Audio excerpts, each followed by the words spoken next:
বিসমিল্লাহির রহমানির রহিম। I am Tahida Rahman, assistant teacher, city central school and college, Rajshahi. প্রিয় শিক্ষার্থী, তোমরা সবাই নিশ্চয়ই ভালো আছো এবং সুস্থ আছো। আমরা আমাদের পঞ্চম অধ্যায়ের পরিপাকতন্ত্রের বিভিন্ন অংশ, পরিপাক গ্রন্থি নিয়ে আজকে আমরা আমাদের ক্লাস করব। তবে হ্যাঁ, সব কিছু কিন্তু একবারে আমরা জানবো না। আজকে আমরা শুধু জানবো পরিপাক প্রক্রিয়া, পৌষ্টিকতন্ত্র বা পরিপাকতন্ত্র, লালা, এনজাইম ইত্যাদি সম্পর্কে। আর আমরা জানবো পরিপাকতন্ত্রের কয়েকটি অংশের নাম। চলে আসি আমরা আমাদের ক্লাসে। তোমরা পরিপাকতন্ত্র সম্পর্কে কিন্তু আগে কিন্তু অনেকটা জেনেছো, তাই না? যে পরিপাকতন্ত্রটা কি, আমরা যেভাবে আমাদের পরিপাক হয়, অর্থাৎ খাদ্য গ্রহণের পরে আমরা যেভাবে হজম করি, এটাই হলো আমাদের পরিপাক, তাই না? তো আমাদেরকে আজকে যা জানতে হবে তা হলো পরিপাকটা কি। প্রথমে চিন্তা করে দেখো, আমরা যে খাবারগুলো তা কিন্তু মোটেও সহজ সরল খাবার না। অর্থাৎ সহজ সরল বলতে আমি যেটা বোঝাতে চাইছি সেটা হলো আমাদের দৈহিক কোষ বা আমাদের শরীরের কোষগুলো সহজে গ্রহণ করতে পারে এমন কিন্তু সহজ কিন্তু না। অর্থাৎ আমরা জটিল খাদ্য গ্রহণ করে থাকি। তো আমাদের যে শারীরবৃত্তীয় প্রক্রিয়ায় এই জটিল অদ্রবণীয় খাদ্যবস্তু সহজ সরল এবং পানিতে দ্রবীভূত হতে পারে এমন উপাদানে পরিণত হয়, সেই প্রক্রিয়াটাকে আমরা বলছি কি? পরিপাক প্রক্রিয়া। আমি আবার বলছি যে আমরা যে খাদ্য গ্রহণ করি তা জটিল প্রকৃতির। আমাদের যে শারীরবৃত্তীয় প্রক্রিয়ায় এই জটিল অদ্রবণীয় খাদ্যবস্তু সহজ সরল অনুপযোগী উপাদানে পরিণত হয়, এই প্রক্রিয়াটাকে আমরা কি বলছি? পরিপাক প্রক্রিয়া। এখন আমরা চলে আসি পরিপাক তন্ত্র বা আমরা যাকে বলতে পারি পৌষ্টিকতন্ত্র। এটা কাকে বলে? পৌষ্টিকতন্ত্র হচ্ছে পরিপাক ক্রিয়ায় অংশগ্রহণ করে আমাদের শারীরবৃত্তীয় যে অঙ্গগুলো, তাদেরকে একত্রে আমরা বলছি পৌষ্টিকতন্ত্র। তোমরা বোর্ডে একটা ছবি দেখতে পাচ্ছ। হ্যাঁ, তোমরা দেখতে পাচ্ছ একটা ছবি, চিত্র। সেখানে অনেকগুলো অংশ কিন্তু একত্রে কিন্তু অবস্থান করছে। এই পুরো অংশ অর্থাৎ এই সব কয়টি অংশকে মিলে কিন্তু তৈরি হয়েছে পৌষ্টিকতন্ত্র বা পরিপাকতন্ত্র বা পৌষ্টিকতন্ত্র তৈরি হচ্ছে। এবার আমরা পৌষ্টিকতন্ত্র সম্পর্কে জানলাম, পরিপাক প্রক্রিয়া সম্পর্কে জানলাম। এবার আমরা যেটা চলে আসব সেটা হচ্ছে কি? পৌষ্টিকতন্ত্র যে শুরুটা এবং শেষটা সেটা আমরা একটু ভালো করে জেনে নিই। পরিপাকতন্ত্রের শুরু আসলে আমাদের এই মুখছিদ্রের মাধ্যমে। অর্থাৎ আমরা মুখে যখন খাবারটা গ্রহণ, সেখান থেকেই হলো পৌষ্টিকতন্ত্রের সূচনা। আর শেষ হয় পায়ুপথে গিয়ে। মুখছিদ্র, মুখছিদ্রে আমরা যখন খাবারটা গ্রহণ করছি তখন আমাদের কি হয়? আমাদের মুখের মধ্যে কোনো খাবার দেওয়ার পর খাবারটা কি হয়? প্রথমে যে খাবারটা কিছুটা আর্দ্র হয়, যেমন আমরা বলবো, আমাদের বইতেও কিন্তু এরকম উদাহরণ দেওয়া আছে। তুমি যদি একটা শুকনো টোস্ট বিস্কিট তোমার মুখে দাও, কিছুক্ষণ পর কি হয়? সেটা মুখে লালার সঙ্গে মিশ্রিত হয়ে সেটা কিছুটা নরম হয়। তারপর তুমি কি করো? সেটাকে গলধকরণ অর্থাৎ গিলতে তোমার সাহায্য হয়। গলধকরণে সাহায্য করছে আমাদের এই লালাটা। তাহলে আমাদেরকে জানতে হবে লালা সম্পর্কে। লালাটা কি? আমরা বলবো আমাদের মুখ গহ্বরে অবস্থিত বর্ণহীন তরল যে অংশটা রয়েছে সেটাই হচ্ছে লালা। আর লালায় কি থাকে জানো? লালায় থাকে এনজাইম এবং পানি। লালায় যে এনজাইমটা থাকে তার নাম হলো টায়ালিন। আর পানি থাকে লালায়। লালা আমাদের মুখ গহ্বরের পশ্চাতে 3 জোড়া লালা গ্রন্থি আছে। কয় জোড়া? 3 জোড়া। আমাদের মুখ গহ্বরের পশ্চাতে 3 জোড়া লালা গ্রন্থি আছে। এই লালা গ্রন্থিতে লালা নিঃসৃত হয়। তাহলে আমরা জানলাম, তাই না, লালা কি? তাহলে আমরা কি বলবো? আমরা বলবো আমাদের মুখ গহ্বরের মধ্যে অবস্থিত বর্ণহীন তরল পদার্থ রয়েছে, সেটাকে আমরা বলছি লালা। আর লালায় এনজাইম থাকে আর পানি থাকে। লালায় যে এনজাইম থাকে তার নাম কি? টায়ালিন। আর মুখ গহ্বরের পশ্চাতে লালা গ্রন্থি থেকে লালা নিঃসৃত হয়। এবার আমরা চলে আসি, আমরা বললাম একটু আগে এনজাইমের কথা। এনজাইমটা কি? তাহলে এনজাইম কিন্তু প্রায় কিন্তু চলে আসে, এনজাইম কি? তখন আমরা কি বলব? এনজাইম এমন একটি বস্তু যা খাদ্যবস্তুর সঙ্গে মিশ্রিত হয়ে বিক্রিয়ায় সহায়তা করে, কিন্তু সে বিক্রিয়ায় নিজে অংশগ্রহণ করে না। এনজাইম এমন একটি বস্তু যা খাদ্যবস্তুর সঙ্গে মিশ্রিত হয়ে বিক্রিয়ায় সহায়তা করে, কিন্তু নিজে বিক্রিয়ায় অংশগ্রহণ করে না।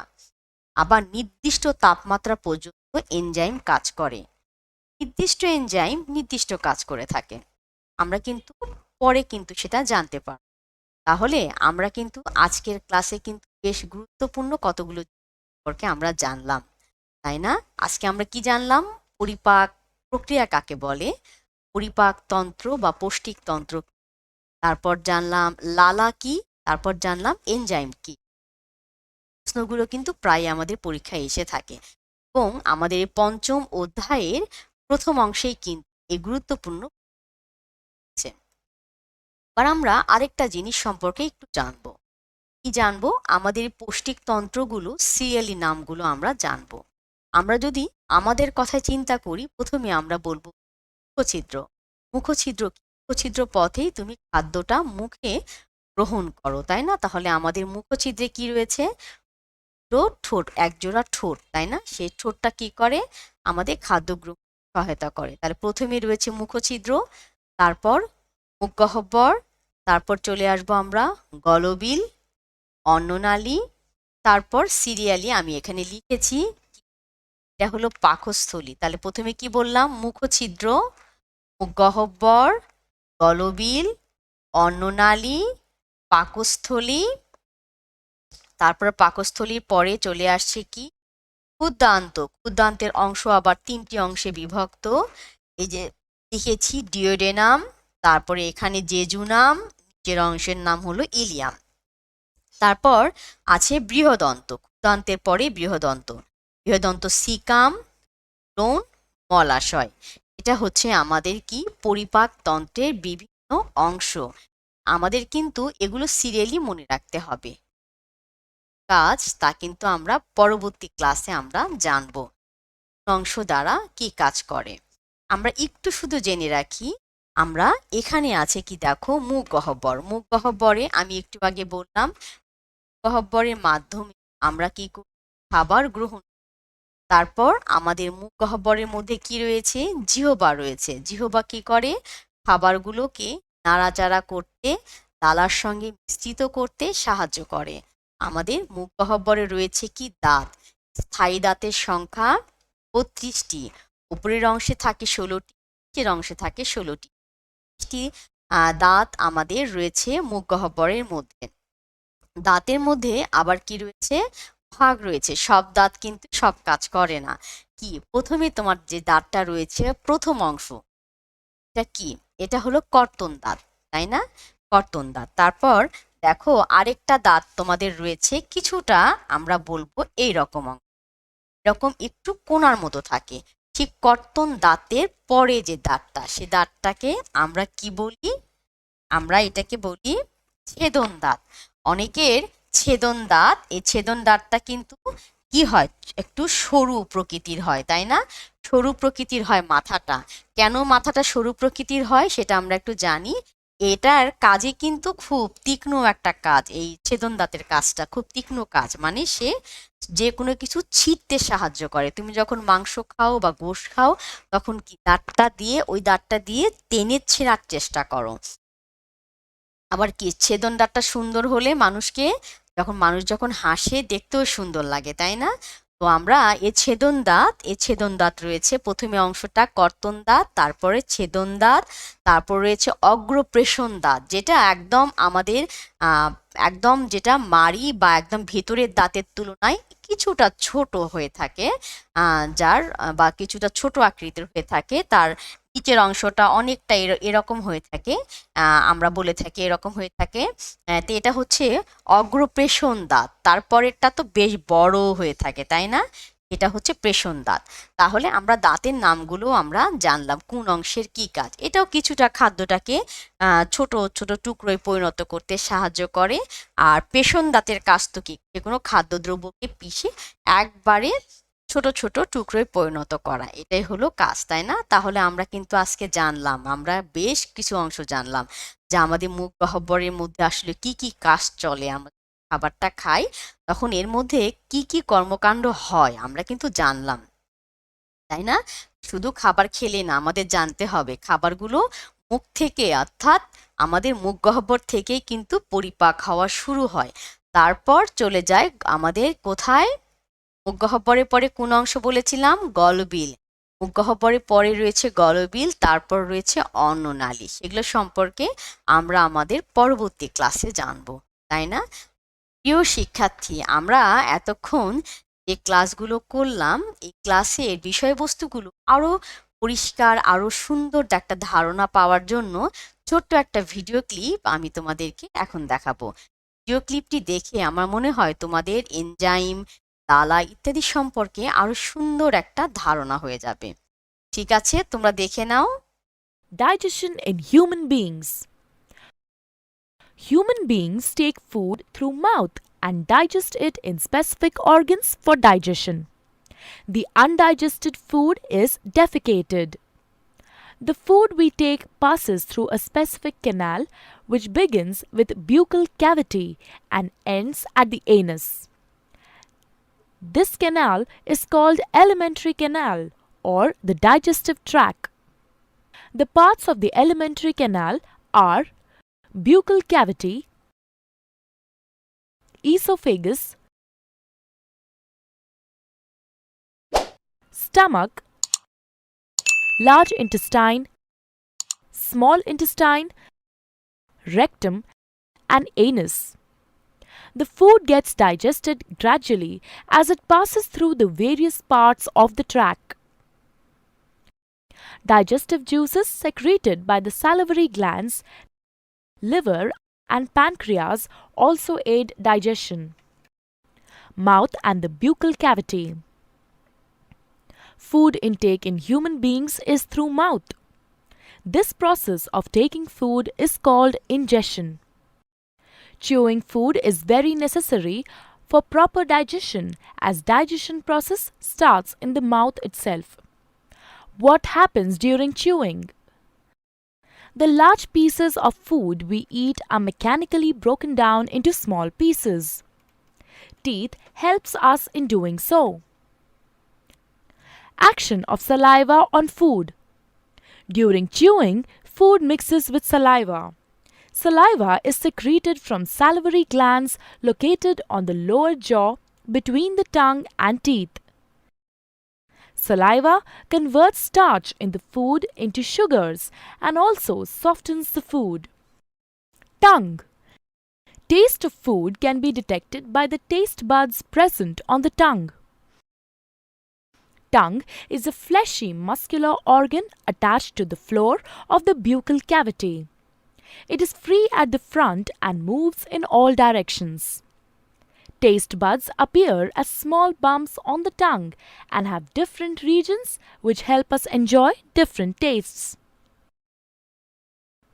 Esophagus or food pipe. The swallowed food from the mouth passes onto the esophagus. The epiglottis, which is a flap-like structure behind the tongue, directs the food into the esophagus and prevents entry into the larynx. The peristaltic movements of the esophagus helps the food to move down the tract till it reaches the stomach. Stomach. Stomach is a bag-like structure with thick wall. It is in the shape of a flattened U and is the widest part in the alimentary canal.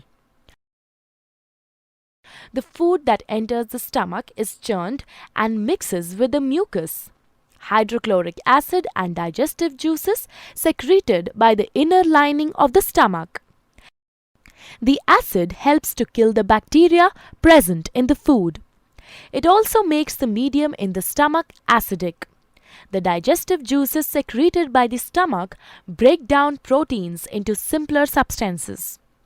Then the food is emptied into small intestine. Small intestine. Small intestine is a highly coiled structure and is about 7.5 meters long. As soon as the small intestine receives food from the stomach, the digestive juices from liver and pancreas are mixed into it. Liver. Liver is the largest gland in the human body and is situated in the upper side of the abdomen. To the right, it is reddish brown in color. It secretes bile, which breaks down fats. Bile is stored in gallbladder between meals. Pancreas. Pancreas is a leaf-shaped and cream-colored gland located just below the stomach. It secretes pancreatic juice, which acts and breaks down carbohydrates, proteins, and fats. After this is completed, the partially digested food reaches the lower part of the small intestine, where intestinal juices act upon the food and completes digestion of any remaining components in food. The carbohydrates in the food break down into sugars like glucose, fats into fatty acids, and glycerol, and proteins into amino acids. The food consumed is digested and is now ready to be absorbed into the blood. Absorption of food in the small intestine. The inner wall of the small intestine has finger-like projections called villi, which have a network of thin blood vessels close to the surface. The villus increases the surface area of absorption and absorbs the digested food materials. The substances thus absorbed are transported through the bloodstream to different organs in the body and are used to build complex substances like proteins. This process is called assimilation. In the cells, glucose breaks down into carbon dioxide and water with the help of oxygen and releases energy. The undigested and unabsorbed food enters the large intestine. Large intestine. The large intestine is wider than small intestine and measures 1.5 meters in length. Once the undigested food enters the large intestine, it absorbs water and some salts from it and passes the remaining waste into the rectum. Here it remains as semi-solid fecus. The fecal matter is removed through the anus. This is called egestion. Biology.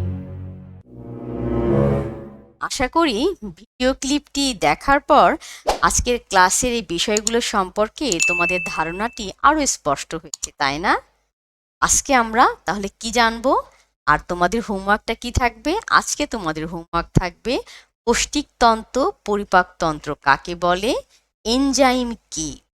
হ্যাঁ, পৌষ্টিকতন্ত্র এবং পরিপাকতন্ত্র কাকে বলে, enzyme কি, এটাই তোমাদের homework থাকবে।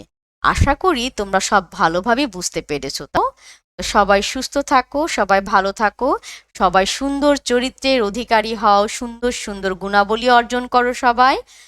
এই কামনায় আজকের ক্লাস এখানেই শেষ করছি। আল্লাহ হাফিজ।